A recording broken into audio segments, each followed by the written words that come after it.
O mitaku yapina o yate ki le ampete ki chante washtena pechius pape. Friends, relatives, I greet you today in a good way.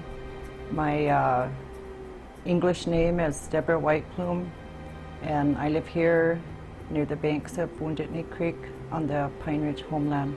When did you start Oweaku? My husband Alex and I formed Oweaku with our extended families in the late 1990s to have a organized vehicle to do work through. We operate Oweaku parallel to the Teoshpai.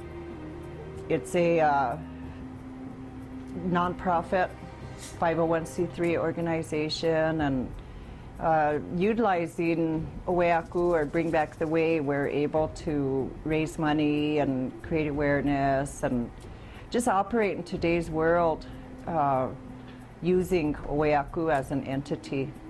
When you live your life as a Lakota person, then these places on earth have a role in your everyday life and in the seasons and in the special times of the stars changing.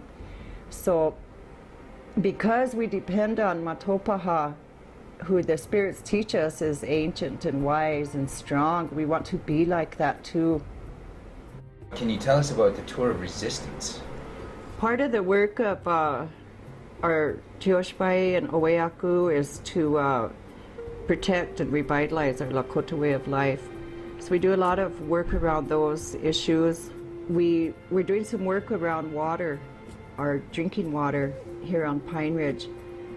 And through that work, we started looking at the health conditions of our people, and one thing led to another. And before you know it, we found a uranium mine 30 miles south of us in Crawford, Nebraska. So we started researching that, and at that time, it was about a year later would be a time to challenge the mine on their right to have that license to do in situ leach uranium mining over there, which is, it's not open pit, it's done through puncturing deep wells into the aquifer and injecting a solution and pulling up the raw uranium ore with the water. So we looked into that, and we found out it uses 9,000 gallons of water a minute. It wastes a lot of water. It stores toxic water. And we did our research. We raised some consciousness and awareness. We found pro bono lawyers. We built teams of experts, and we became the first to oppose a uranium corporation in America in the last 17 years. So I became the lead plaintiff in that fight. And then we learned about the Keystone XL pipeline from Canada through Montana all the way to Texas. So when we learned about that pipeline proposed to come through our treaty territory and to cross hundreds of streams and rivers and lakes and be buried underground across our Mini-Wechoni water pipeline, then we knew we had to oppose this and challenge TransCanada Corporation in America. Because it comes from Canada, a presidential permit is required, and that is handled through the State Department with Secretary Hillary Clinton. So as we did our research, we hooked up with other resistors and developed some strategies and did some direct actions, and we felt that it would be wise to engage in a organized plan to provide awareness to people. In this work, I've found that in our work to protect our sacred water from uranium mining, and also now this tar sands and the pipeline issue, I have found that there's no fence riders. Once people are educated about the facts, they're either for it or against it. So we realized we needed to get out there and start telling the facts about what it means. What will it mean if this oil mine continues? What will it mean if this pipeline goes through here? And it just happens to be uranium mining. It just happens to be heavy crude oil. It just happens to be an oil pipeline. Our work is to protect our sacred water. We didn't sit out one day and say, let's fight the world's largest uranium producer, Cameco. Let's fight TransCanada, who's a very wealthy multinational corporation who wants to transport this oil. It's all about water. It's about water. Here on Pine Ridge, our water is really contaminated from past uranium mining in Edgemont area, current uranium mining in Nebraska, old exploratory holes out in the Badlands. Our drinking water is very contaminated. So in the late mid-80s, the United States Congress passed a bill which is called the Mini-Wechoni Act of Congress. And it's a pipeline that brings water from Pierre, South Dakota, which is in the central state of South Dakota, down here to Pine Ridge, which is about 200 miles. To bring drinking water to us, we have no drinking water here. It's all contaminated. My water was tested. Our arsenic level is 5 times the legal limit in this country. The alpha emitters are 3 times the legal limit.